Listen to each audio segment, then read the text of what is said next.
नमस्कार, current news में आपका स्वागत है। मैं हूं खुशहाल। इस खास सेगमेंट में हम उन खबरों की चर्चा करेंगे जो आपकी परीक्षा के लिहाज से बेहद जरूरी साबित हो सकती हैं। बीते सप्ताह की वो बड़ी खबरें जिनके इर्द गिर्द आपकी परीक्षा के सवाल बनाए जा सकते हैं। सबसे पहले हेडलाइंस पर डालते हैं नजर। भारत नहीं आ रहा है लोगों को रास, तेजी से कर रहे हैं भारतीय नागरिकता का त्याग। गृह मंत्रालय ने किए चौंकाने वाले आंकड़े जारी। केरल के त्रिशूर जिले में धूमधाम से मनाया गया अनायुत्तु त्योहार। अलंकृत हाथियों की पूजा का है इसमें प्रचलन। वडक्कुनाथन मंदिर है इसका प्रमुख केंद्र। ब्रिटेन में 2 दिवसीय राष्ट्रीय गर्मी आपातकाल की घोषणा। यूरोप में इन दिनों उच्च तापमान का कहर। कट ऑफ लो घटना को बताई जा रही है वजह। पीपीपी मॉडल से संचालित होने वाला पहला पोर्ट बना जवाहरलाल नेहरू बंदरगाह। पहली पीपीपी परियोजना की हुई थी इससे शुरुआत। पोर्ट कंटेनर टर्मिनल के मामले में 26वें पायदान पर है यह पोर्ट। और पश्चिम बंगाल के 11 जिलों में कालाजार के 65 मामले हुए दर्ज। 2015 तक इस बीमारी को जड़ से खत्म करने का था लक्ष्य। सैंड फ्लाई के काटने से फैलता है यह रोग।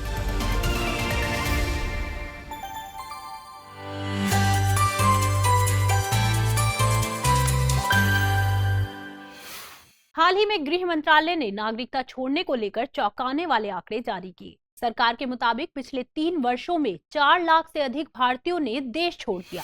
गृह मंत्रालय के अनुसार साल 2021 में 1.5 लाख से अधिक लोगों ने अपनी भारतीय नागरिकता का त्याग किया। वहीं साल 2020 में यह आंकड़ा लगभग 85,000 के करीब था। विभिन्न अंतर्राष्ट्रीय रिपोर्ट्स के मुताबिक भारतीयों का पहला पसंदीदा स्थान यूएई और दूसरा अमेरिका है। दरअसल भारतीय संविधान के भाग 2 में अनुच्छेद 5 से 11 तक नागरिकता संबंधी प्रावधान दिए गए हैं। साथ ही संविधान का अनुच्छेद 11 संसद को नागरिकता संबंधी प्रावधान बनाने की शक्ति देता है।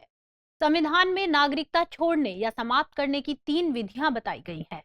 इसके तहत स्वैच्छिक त्याग, स्वचालित समाप्ति और सरकार द्वारा नागरिकता से वंचित किया जाना शामिल है। अगर कोई भारतीय नागरिक जो पूर्ण आयु और क्षमता का हो, वो अपनी इच्छा से नागरिकता का त्याग कर सकता है। वहीं जब कोई भारतीय नागरिक स्वेच्छा से किसी दूसरे देश की नागरिकता ग्रहण कर लेता है तो उसकी भारतीय नागरिकता स्वयं समाप्त हो जाती है। सरकार द्वारा नागरिकता से वंचित करने की परिस्थितियों का जिक्र किया गया है। अगर कोई व्यक्ति धोखे से भारतीय नागरिकता हासिल करता है या भारतीय संविधान का अनादर करता है तो सरकार उससे नागरिकता छीन सकती है। वहीं युद्ध के दौरान दुश्मन देश के साथ व्यापार या संचार करने या नागरिकता पाने के 5 वर्ष के भीतर कम से कम 2 वर्ष की सजा पाने वाले की भी नागरिकता छीनी जा सकती है। इसके अलावा अगर कोई व्यक्ति लगातार 7 साल से भारत से बाहर रहता है तो इस स्थिति में भी भारत सरकार उसकी नागरिकता को समाप्त करने के लिए अधिकृत है। हाल ही में सुप्रीम कोर्ट ने एक पत्रकार के खिलाफ कई शहरों में दर्ज एफआईआर्स को समेकित करने का निर्देश दिया। दरअसल पत्रकार के खिलाफ एक ही मामले में विभिन्न क्षेत्रों में कई एफआईआर्स दर्ज की गई थी। सुप्रीम कोर्ट ने इस मामले में राहत देते हुए सभी एफआईआर्स को दिल्ली न्यायिक क्षेत्र में स्थानांतरित करने को कहा है। बता दें कि भारतीय संविधान के अनुच्छेद 20 में कहा गया है कि किसी व्यक्ति को एक ही अपराध के लिए एक बार से अधिक अभियोजित और दंडित नहीं किया जाएगा। यही कारण है कि एक ही मामले में दर्ज विभिन्न एफआईआर्स को अक्सर न्यायालय द्वारा समेकित करने का निर्णय दिया जाता है। इस प्रकार अगर एक ही वक्तव्य या भाषण के लिए कई एफआईआर्स होती हैं तो उन्हें क्लब यानी समेकित किया जा सकता है। हालांकि भारत में एफआईआर्स को क्लब करने से संबंधित कोई विशेष कानून नहीं है। यह केवल न्यायालय के विभिन्न फैसलों द्वारा न्यायिक नैतिकता के तहत स्थापित है। इस संदर्भ में साल 2001 का टी एंटनी बनाम केरल राज्य में दिया गया फैसला विशेष महत्व रखता है। आपकी जानकारी के लिए बता दें कि अनुच्छेद 32 के तहत मौलिक अधिकारों के उल्लंघन के संदर्भ में भारतीय नागरिकों को सीधे सुप्रीम कोर्ट जाने का अधिकार है। इसके तहत वे सुप्रीम कोर्ट में याचिका दायर कर सकते हैं। गौरतलब है कि सीआरपीसी की धारा 482 में उच्च न्यायालय को इनहेरेंट पावर यानी अंतर्निहित शक्ति दी गई है। इस धारा के तहत कोई व्यक्ति अपने खिलाफ हुई झूठी एफआईआर्स को रद्द कराने की मांग कर सकता है। पर्यावरण, वन और जलवायु परिवर्तन मंत्रालय ने EIA यानी पर्यावरण प्रभाव आकलन नियमों में संशोधन हेतु अधिसूचना जारी की है। संशोधन का मकसद रणनीतिक और रक्षा महत्व की राजमार्ग परियोजनाओं सहित अन्य महत्वपूर्ण परियोजनाओं को पर्यावरण अड़चनों से बचाना है। सरकार का तर्क है कि सीमावर्ती राज्यों में रक्षा और सामरिक महत्व से संबंधित राजमार्ग परियोजनाएं बहुत संवेदनशील है। ऐसे मामलों में रणनीतिक, रक्षा और सुरक्षा को ध्यान में रखते हुए पर्यावरणीय छूट आवश्यक है। गौरतलब है कि यह छूट नियंत्रण रेखा से लगभग 100 किलोमीटर की दूरी पर बनने वाली अवसंरचनात्मक परियोजनाओं से संबंधित है। इसके अलावा कोयला, लिग्नाइट, पेट्रोलियम और नगर पालिका ठोस अपशिष्ट पर आधारित 15 मेगावाट तक के ताप विद्युत संयंत्रों को EIA नियमों में छूट दी गई है।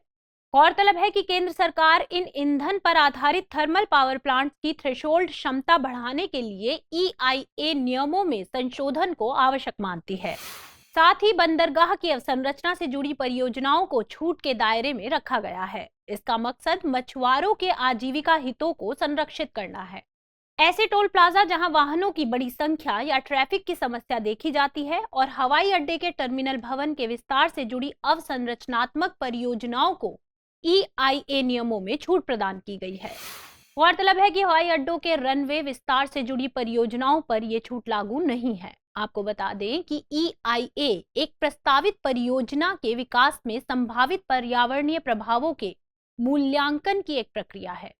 यह मूल्यांकन प्रस्तावित परियोजना क्षेत्र में रहने वाले समुदाय पर मानव स्वास्थ्य और सामाजिक आर्थिक प्रभाव को भी ध्यान में रखता है और उनका मूल्यांकन करता है। हाल ही में केरल के त्रिशूर जिले में अनायुत्तु अनुष्ठान का आयोजन किया गया। यह कार्यक्रम कोरोना महामारी के कारण 2 साल बाद आयोजित किया गया है। आपको बता दें कि अनायुत्तु अनुष्ठान केरल के त्रिशूर शहर में हर साल आयोजित होने वाला एक त्योहार है। इसे त्रिशूर शहर के वडक्कुनाथन मंदिर परिसर में आयोजित किया जाता है। इसमें अलंकृत हाथियों की पूजा की जाती है और उसके बाद उन्हें खाना खिलाया जाता है। यह त्योहार परंपरागत मलयालम कैलेंडर के कड़किड़कम महीने के पहले दिन पड़ता है, जो आमतौर पर जुलाई के महीने के साथ मेल खाता है। इस साल आयोजित कार्यक्रम में अनायुत्तु के लिए कुल 53 हाथी शामिल थे। बता दें कि वडक्कुनाथन मंदिर में हर साल त्रिशूर पूरम नामक त्योहार भी मनाया जाता है। त्रिशूर पूरम सभी पूरमों में सबसे बड़ा और सबसे प्रसिद्ध पूरम है। इसे मेदम के महीने में पूरम के दिन मनाया जाता है, जब चंद्रमा पूरम तारे के साथ उगता है। इस दिन वडक्कुनाथन मंदिर में भगवान वडक्कुनाथन को श्रद्धांजलि दी जाती है। इसके लिए त्रिशूर शहर में विभिन्न मंदिरों को आमंत्रित किया जाता है। इस त्योहार का मुख्य आकर्षण विशाल जुलूस होता है, जिसमें सोने के आभूषणों से सजाए गए 50 से अधिक हाथी शामिल होते हैं। गौरतलब है कि वडक्कुनाथन मंदिर भगवान शिव को समर्पित मंदिर है। इस मंदिर के चारों तरफ विशाल स्मारक है। साथ ही इसमें एक कुत्तबलम यानी रंगमंच भी है। इस मंदिर में महाभारत की विभिन्न घटनाओं पर आधारित भित्ति चित्र बने हुए हैं। इस मंदिर को प्राचीन स्मारक और पुरातात्विक स्थल तथा अवशेष अधिनियम 1958 के तहत राष्ट्रीय स्मारक का दर्जा प्राप्त है। इस मंदिर के संदर्भ में कहा जाता है कि यह विष्णु के अवतार परशुराम द्वारा निर्मित पहला मंदिर है। गौरतलब है कि भारत ने वडक्कुनाथन मंदिर के सांस्कृतिक संरक्षण के प्रयासों के लिए साल 2015 में यूनेस्को का उत्कृष्टता पुरस्कार प्राप्त किया था। यह मंदिर वर्षों पुरानी परंपराओं तथा वास्तुशास्त्र से प्राप्त संरक्षण की तकनीकों को समेटे हुए है। हाल ही में RBI ने शहरी सरकारी बैंकों के लिए 4 स्टेज रेगुलेटरी फ्रेमवर्क अपनाने का फैसला लिया है। इसका मकसद शहरी सहकारी बैंकों की वित्तीय क्षमता को मजबूत करना है। गौरतलब है कि RBI ने यह फ्रेमवर्क पूर्व deputy governor Shri NS Viswanathan समिति की सिफारिशों के आधार पर तैयार किया है। फ्रेमवर्क को लागू करने के लिए RBI ने बैंकों की पूंजी और उनके संचालन को आधार माना है। असल में एक जिले में कार्यरत टियर 1 शहरी सहकारी बैंकों के लिए न्यूनतम निवल राशि 2 करोड़ रुपए और अन्य सभी शहरी सहकारी बैंकों के लिए 5 करोड़ रुपए निर्धारित की गई है। RBI का कहना है कि जो बैंक इन मानकों को पूरा करने में असमर्थ हैं, उनको इसके लिए 5 साल का समय दिया जाएगा। RBI का कहना है कि टियर 1 बैंकों को बेसल 1 नियमों के मुताबिक न्यूनतम 9% CRAR यानी capital to risk assets ratio बनाए रखना आवश्यक है, जबकि टियर 2, टियर 3 और टियर 4 शहरी सहकारी बैंकों के लिए इसे संशोधित करके न्यूनतम 12% करने का निर्णय लिया गया है, ताकि बैंकों के कैपिटल स्ट्रक्चर को मजबूत करना और बाजार जोखिमों से बचाना आसान हो सके। बता दें कि जो बैंक संशोधित CRAR को पूरा करने में असमर्थ हैं, उन्हें चरणबद्ध तरीके से इसे प्राप्त करने के लिए 3 साल का समय दिया जाएगा। इसके लिए इन बैंकों को 31 मार्च 2024 तक 10%, 31 मार्च 2025 तक 11% और 31 मार्च 2026 तक 12% का CRAR हासिल करना होगा। इसके अलावा शहरी सहकारी बैंकों को अब बिना किसी पूर्व अनुमति के शाखा विस्तार करने का भी अधिकार होगा। हालांकि नई शाखाओं की संख्या पिछले वित्तीय वर्ष की कुल शाखाओं का 10% तक ही हो सकती है। हाल ही में भारत सरकार ने अफीम के उत्पादन और प्रसंस्करण के लिए निजी क्षेत्र को भी अनुमति दी है। इस काम में शामिल होने वाली बजाज हेल्थकेयर पहली प्राइवेट कंपनी बन गई है। यह कंपनी अफीम प्रसंस्करण और डोडे से सीधे एल्कलॉइड निकालने का कार्य करेगी। बता दें कि भारत के अफीम प्रोसेसिंग मार्केट पर सरकार के कड़े नियम लागू हैं। अभी तक इसे केवल सरकार की अफीम और एल्कलॉइड फैक्ट्री द्वारा नियंत्रित किया जाता रहा है। इसकी प्रोसेसिंग केवल 2 सरकारी फैक्ट्रियां ही करती रही हैं। सरकारी स्वामित्व वाले उपक्रम की ये 2 फैक्ट्री उत्तर प्रदेश के गाजीपुर और मध्य प्रदेश के नीमच में स्थित है। यहाँ मॉर्फिन, कोडीन, थेबेन और ऑक्सीकोडोन जैसे उत्पादों का उत्पादन किया जाता है। लेकिन अब इन नियमों में बदलाव करते हुए निजी कंपनियों की भी एंट्री की जा रही है। गौरतलब है कि भारत में 15वीं शताब्दी से अफीम की खेती की जा रही है। आजादी के बाद भारत सरकार ने इसे अपने हाथों में ले लिया था। वर्तमान में इसे NDPS यानी narcotic drug and psychotropic substances act 1985 के तहत कंट्रोल किया जाता है। भारत में अफीम का व्यवसाय सख्ती से नियंत्रित किया जाता है। इसका कारण यह है कि भारत अंतर्राष्ट्रीय नार्कोटिक्स कंट्रोल बोर्ड द्वारा अधिकृत देशों में से एक है। भारत दवा उद्योग में उपयोग किए जाने वाले एल्कलॉइड के निर्माण के लिए अफीम का उत्पादन करता है।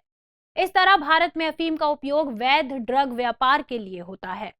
अफीम के पौधे का वैज्ञानिक नाम पेपेवर सोमनिफेरम है। इसके बीजों से प्राप्त मॉर्फिन, लेटेक्स, कोडेन और पेनेंथ्रिन शक्तिशाली एल्कलॉइड का स्रोत होता है।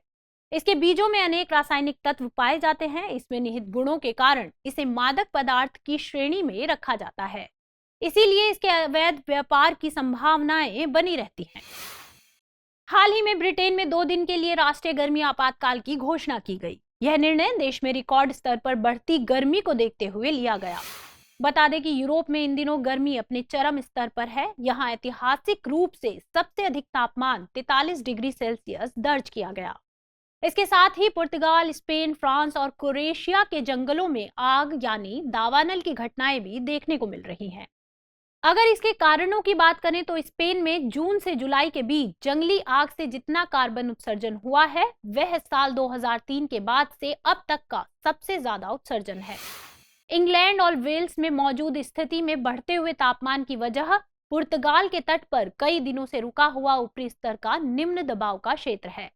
इसे वायुमंडलीय वैज्ञानिकों की भाषा में कट ऑफ लो के नाम से जाना जाता है। गौरतलब है कि निम्न दबाव वाले क्षेत्र हवाओं को अपनी ओर खींचते हैं। यूरोप के मामले में देखा जाए तो उत्तरी अफ्रीका से यूरोप की ओर हवाएं चल रही हैं। अफ्रीकी महाद्वीप से आने वाली ये गर्म हवाएं भी यूरोप में हीट वेव के अहम कारण हैं।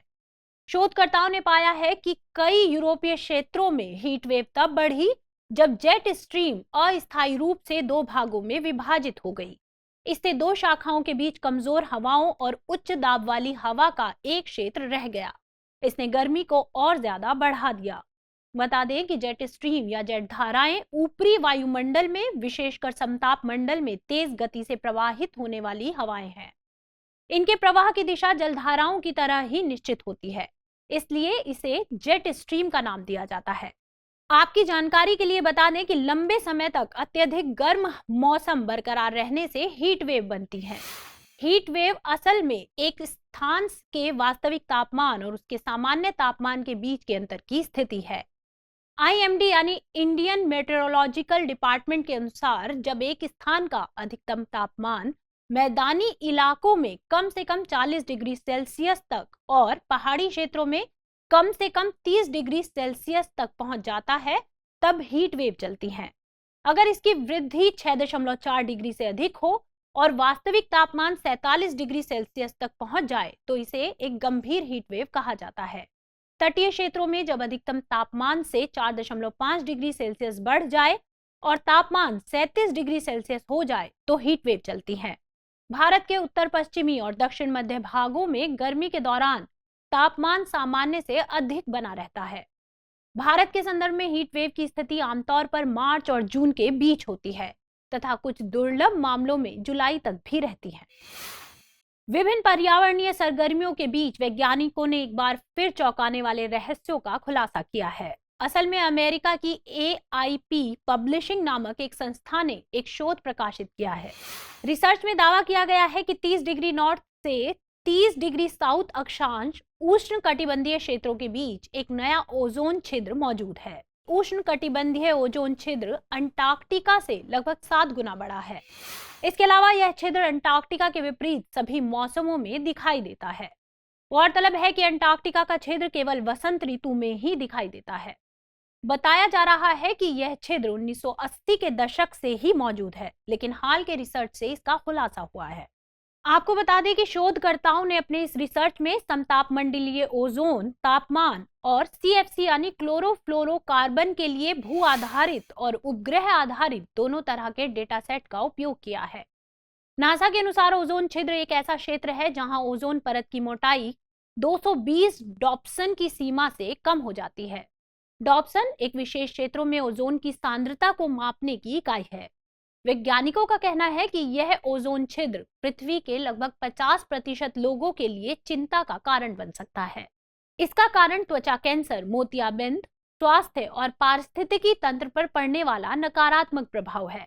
AIP publishing American institute of physics की पूर्ण स्वामित्व वाली गैर लाभकारी सहायक कंपनी है। बीते दिनों कर्नाटक के पहाड़ी और तटीय क्षेत्रों से जुड़े विधायकों और सरकार के मंत्रियों ने एक मीटिंग आयोजित की। इस मीटिंग का मकसद केंद्रीय पर्यावरण मंत्रालय द्वारा हाल ही में पश्चिमी घाट के संबंध में जारी ड्राफ्ट पर आपत्ति जताना और इस ड्राफ्ट के खिलाफ कानूनी लड़ाई लड़ने से जुड़े पहलुओं पर विचार विमर्श करना था। गौरतलब है कि जारी की गई अधिसूचना कर्नाटक के लगभग 21,000 वर्ग किलोमीटर क्षेत्र को ESA यानी इको सेंसिटिव एरिया घोषित करने से संबंधित है। मीटिंग में शामिल मंत्रियों का तर्क है कि अगर केंद्र द्वारा जारी अधिसूचना को बिना किसी बदलाव के स्वीकार कर लिया गया तो इसके चलते पश्चिमी घाट के ग्रामीण इलाकों में लोगों के जीवन और उनकी आजीविका पर विपरीत प्रभाव पड़ेगा। साथ ही इनका यह भी आरोप है कि ड्राफ्ट जारी करने से पहले पश्चिमी घाट में कोई वैज्ञानिक सर्वेक्षण भी नहीं किया गया था। इसके अलावा केंद्र ने इस संबंध में राज्य द्वारा दायर किसी भी आपत्ति पर कोई विचार नहीं किया था। दरअसल बीते दिनों केंद्रीय पर्यावरण मंत्रालय ने एक ड्राफ्ट जारी कर पश्चिमी घाट के लगभग 47,000 वर्ग किलोमीटर क्षेत्र को इको सेंसिटिव एरिया के रूप में घोषित किया। घोषित इको सेंसिटिव एरिया में भारत के गुजरात, महाराष्ट्र, कर्नाटक, गोवा और तमिलनाडु राज्य शामिल है। गौरतलब है कि इसमें कर्नाटक का लगभग 21,000 वर्ग किलोमीटर क्षेत्र इको सेंसिटिव एरिया के तहत शामिल है। कर्नाटक का ESA क्षेत्र कुल घोषित ESA क्षेत्र का लगभग 50% है, जिसके तहत कर्नाटक के 10 जिलों के 1,572 गांव शामिल हैं। गौरतलब है कि जब किसी भी क्षेत्र को ESA के रूप में चिन्हित किया जाता है तो वहां खनन, उत्खनन और रेत खनन जैसी गतिविधियों को पूर्णतः प्रतिबंधित कर दिया जाता है। आपको बता दें कि किसी भी क्षेत्र को ESA के रूप में घोषित करने का अधिकार पर्यावरण अधिनियम 1986 के तहत पर्यावरण मंत्रालय को प्राप्त है। हाल ही में प्रधानमंत्री श्री नरेंद्र मोदी ने NIIO यानी नौसेना नवाचार और स्वदेशीकरण संगठन द्वारा आयोजित सेमिनार स्वावलंबन को संबोधित किया। इस सेमिनार का मकसद रक्षा आत्मनिर्भरता की दिशा में भारतीय उद्योग और शिक्षाविदों के साथ ज्ञान एवं कौशल को साझा करना था। गौरतलब है कि इसी कार्यक्रम के दौरान स्प्रिंट चैलेंज नामक कार्यक्रम का भी शुभारंभ किया, जिसका मकसद भारतीय नौसेना में स्वदेशी प्रौद्योगिकी के इस्तेमाल को बढ़ावा देना है। आपको बता दें कि स्वावलंबन सेमिनार नौसेनाओं की आत्मनिर्भरता की दिशा में किया गया पहला प्रयास है। इसका मकसद उद्योग, शिक्षा और सेवा से जुड़े विशेषज्ञों और सरकार को एक मंच पर लाकर रक्षा क्षेत्र के लिए विचारों और सिफारिशों के साथ एक साझा मंच प्रदान करना है। सेमिनार के पहले दिन नवाचार, स्वदेशीकरण, आयुध और विमानन पर पूरा जोर रहा, जबकि सेमिनार का दूसरा दिन समुद्री सुरक्षा पर केंद्रित रहा। इसमें हिंद महासागर क्षेत्र की सुरक्षा और पहुंच प्रमुख मुद्दा था। प्रधानमंत्री ने सेमिनार को संबोधित करते हुए कहा कि भारतीय नौसेना की भूमिका लगातार बढ़ रही है और इसलिए नौसेना की आत्मनिर्भरता बहुत महत्वपूर्ण है। ऐसे में यह सेमिनार नौसेना की आत्मनिर्भरता एवं समुद्री सुरक्षा और पहुंच बनाने में सार्थक कदम साबित हो सकता है। आपको बता दें कि आजादी का अमृत महोत्सव के एक हिस्से के रूप में NIIO ने रक्षा नवाचार संगठन के साथ मिलकर भारतीय नौसेना में कम से कम 75 नई स्वदेशी प्रौद्योगिकियों और उत्पादों को शामिल करने का लक्ष्य रखा है। साथ ही बीते 4-5 सालों में भारत का डिफेंस इंपोर्ट लगभग 21% कम हुआ है। गौरतलब है कि पिछले वर्ष लगभग 13,000 करोड़ रुपए मूल्य का 70% से अधिक रक्षा निर्यात निजी क्षेत्र से हुआ था। हाल ही में जवाहरलाल नेहरू बंदरगाह ने PPP यानी पब्लिक प्राइवेट पार्टनरशिप के माध्यम से संचालन के 25 वर्ष पूरे किए। इसके साथ ही अब इस बंदरगाह के बुनियादी ढांचे पर 100% मालिकाना हक प्राधिकरण का हुआ। साथ ही प्राधिकरण द्वारा बनाए गए नियमों के अनुसार पोर्ट के सभी गोदियों का परिचालन PPP के आधार पर किया जाएगा। बता दें कि गोदी या डॉक समुद्री तट के किनारे जलयानों के ठहरने या पार्किंग प्लेस को कहते हैं। इसके पहले चरण में 400 मीटर लंबी डॉक की क्षमता को बढ़ाकर 12,200 TEU क्षमता वाले जहाजों को संभालने लायक बनाया जाएगा। बीते दिनों इसके लिए letter of award JM Bakshi ports and logistics limited तथा CMA टर्मिनल को प्रदान किया गया है, जबकि दूसरे चरण में 280 मीटर लंबाई वाले डॉक को उन्नत किया जाएगा। इसके अलावा JNP में माल को चढ़ाने एवं उतारने की मौजूदा क्षमता को 2020-21 की 1.5 मिलियन TEU से बढ़ाकर 1.8 मिलियन TEU किया जाएगा। गौरतलब है कि यह देश का पहला ऐसा बंदरगाह बन गया है जहां से अवसंरचना निर्माण में PPP मॉडल की शुरुआत की गई थी। साथ ही PPP मॉडल के तहत संचालित होने वाला यह भारत का पहला बंदरगाह है। वर्तमान में JNP के तहत 5 कंटेनर टर्मिनल काम कर रहे हैं और JNP पोर्ट कंटेनर टर्मिनल के मामले में विश्व के 100 बंदरगाहों में 26वें नंबर पर आता है। हाल ही में पश्चिम बंगाल में कालाजार रोग के कुछ मामले सामने आए हैं। बंगाल के स्वास्थ्य विभाग के अनुसार राज्य के 11 जिलों में कालाजार से जुड़े 65 मामलों का पता चला है। बता दें कि इस साल की शुरुआत में झारखंड ने 8 वर्षों में कालाजार से संबंधित पहली मौत की सूचना दी थी। गौरतलब है कि कालाजार व्यवहारिक रूप से पश्चिम बंगाल में समाप्त हो गया था, लेकिन हाल में यहां फिर से कुछ मामले देखने को मिले हैं। जांच के दौरान यह पाया गया कि इस बीमारी से ज्यादातर वे लोग प्रभावित थे जिन्होंने बिहार, झारखंड और उत्तर प्रदेश में समय बिताया था। पश्चिम बंगाल में जिन जिलों में सबसे अधिक मामले दर्ज किए गए उनमें दार्जिलिंग, मालदा, दिनाजपुर और कलिम्पोंग शामिल हैं, जबकि कोलकाता में अभी तक कालाजार से संबंधित किसी मामले का पता नहीं चला है। बता दें कि साल 2020 में WHO की रिपोर्ट किए गए 90% से अधिक नए मामले 10 देशों ब्राजील, चीन, Ethiopia, Eritrea, Bharat, Kenya, Somalia, दक्षिण सूडान, सूडान और यमन से थे। कालाजार या विसल्स लेशमानिया एक प्रोटोजोआ परजीवी रोग है। इसे ब्लैक फीवर यानी काला बुखार के नाम से भी जाना जाता है। यह सैंड फ्लाई के काटने से फैलता है। सैंड फ्लाई भूरे रंग की मक्खियां होती हैं और उनके शरीर पर बाल होते हैं। सैंड फ्लाई को कीचड़ भरे घरों की दरारों या सिर्फ दरारों में रहने के लिए जाना जाता है। ये मक्खियां लिशमानिया डोनोवानी नामक परजीवी से संक्रमित होती हैं। इस प्रकार कह सकते हैं कि यह रोग लिशमानिया जीनस के प्रोटोजोआ परजीवी के कारण होता है। यह परजीवी मुख्य रूप से रेटिकुलो एंडोथेलियल प्रणाली को संक्रमित करता है।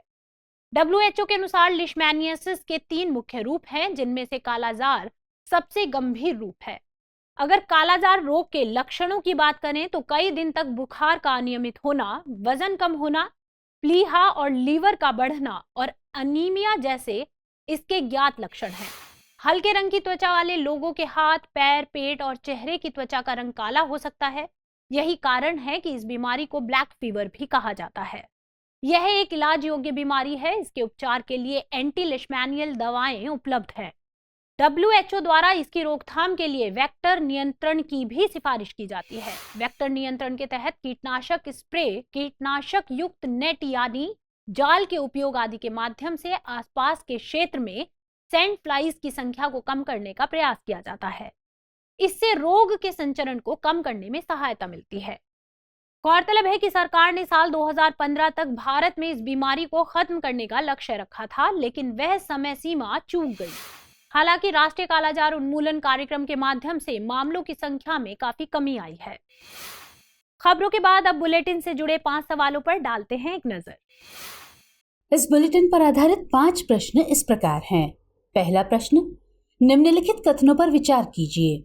कथन 1, भारतीय संविधान के भाग 2 में अनुच्छेद 5 से 11 तक नागरिकता संबंधी प्रावधान दिए गए हैं। कथन 2, हालिया आंकड़ों के मुताबिक पिछले 3 वर्षों में 4 लाख से अधिक भारतीयों ने देश छोड़ दिया। आपको बताना है कि इनमें से कौन सा या कौन से कथन सही है या सही है। आपके ऑप्शंस हैं ए केवल 1, बी केवल 2, सी 1 और 2 दोनों, या फिर डी ना तो 1 और ना ही 2। अगला प्रश्न, निम्नलिखित में से कौन से त्योहारों का संबंध केरल से है। 1, अनायुत्तु अनुष्ठान, 2, विशु और 3, त्रिशूर पूरम। आपको दिए गए कोड का इस्तेमाल करके सही ऑप्शन चुनना है। तो ऑप्शन है ए 3 और 2, बी 1 और 2, सी 1 और 3, या फिर डी 1, 2 और 3। अगला प्रश्न, कालाजार बीमारी से संबंधित निम्नलिखित कथनों पर विचार कीजिए। 1, सरकार ने साल 2015 तक भारत में कालाजार बीमारी को खत्म करने का लक्ष्य रखा है। और 2, इस रोग का प्रमुख कारण लीशमैनिया प्रोटोजोआ परजीवी है। आपको बताना है कि इनमें से कौन सा या कौन से कथन सही नहीं है या सही नहीं है। ए केवल 1, बी केवल 2, सी 1 और 2 दोनों, या फिर डी ना तो 1 और ना ही 2।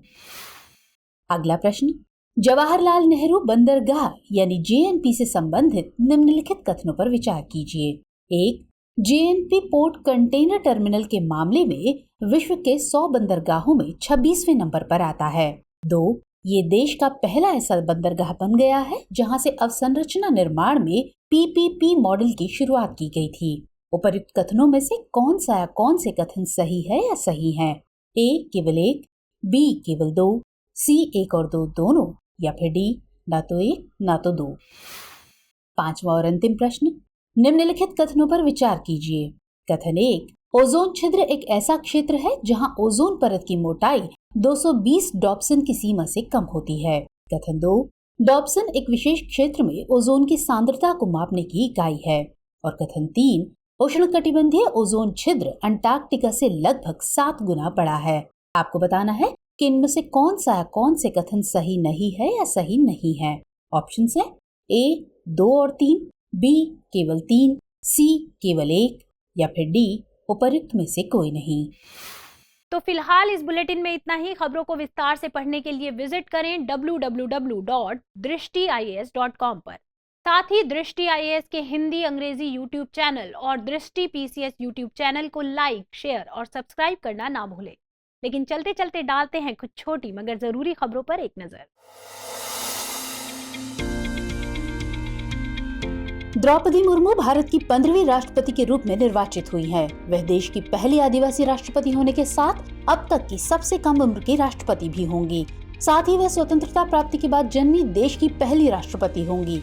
इसके अलावा वह भारत की दूसरी महिला राष्ट्रपति भी होंगी। द्रौपदी मुर्मू संथाल आदिवासी समुदाय से आती हैं। उनका जन्म 20 जून 1958 को ओडिशा के मयूरभंज जिले में हुआ था।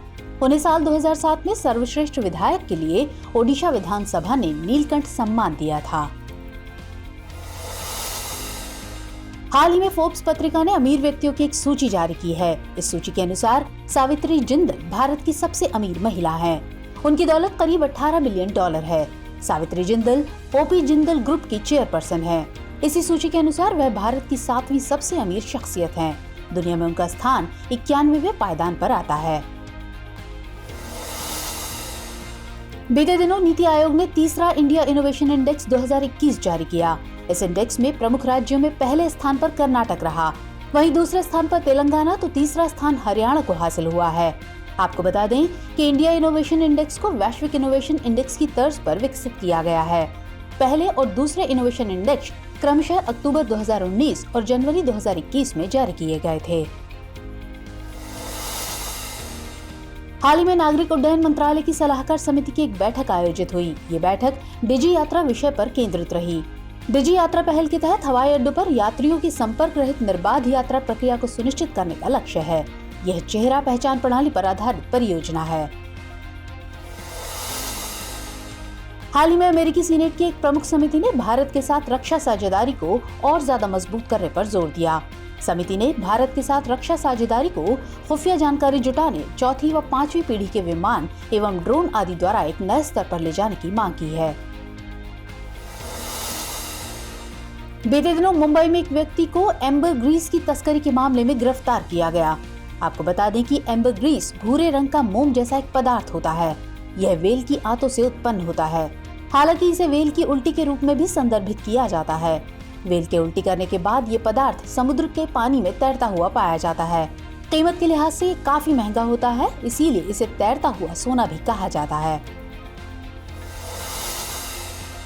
हाल ही में नासा ने घोषणा की है कि वह जल्दी ही अपने नए चंद्रमा रॉकेट को लॉन्च करेगा। उसने ये घोषणा अपोलो 11 चंद्र लैंडिंग की 53वीं वर्षगांठ पर की। आपको बता दें कि नील आर्मस्ट्रॉन्ग चंद्रमा की सतह पर पहुंचने वाले पहले व्यक्ति थे। हाल ही में सुप्रीम कोर्ट ने अपने फैसले के जरिए medical termination of pregnancy act के दायरे को विस्तार दिया है। सुप्रीम कोर्ट ने अपने हालिया फैसले में 24 सप्ताह की गर्भवती अविवाहित महिला को गर्भपात की मंजूरी दी है। इस कानून के तहत विशेष परिस्थितियों में ही 24 हफ्ते के भ्रूण के गर्भपात की अनुमति है। सामान्य तौर पर 20 हफ्ते के भ्रूण का गर्भपात किया जा सकता है। हाल ही में एडीबी यानी एशियन डेवलपमेंट बैंक ने भारत की विकास दर अनुमान को बढ़ती मुद्रास्फीति की वजह से घटा दिया है। एडीबी ने वित्त वर्ष 2022-23 के लिए भारत की विकास दर अनुमान संशोधित कर 7.2% कर दी है। इससे पहले अर्थव्यवस्था में 7.5% की विकास दर का अनुमान लगाया गया था। हमारी टीम कोशिश करती है कि आपको दी गई खबरों में एक भी गलती ना हो, लेकिन यदि किसी सोर्स या ह्यूमन एरर की वजह से ऐसी गलती हो जाती है तो इस वीडियो के कमेंट बॉक्स में उस गलती को सुधार कर पिन कर दिया जाता है और यह आपको कमेंट बॉक्स में सबसे ऊपर दिखाई देता है।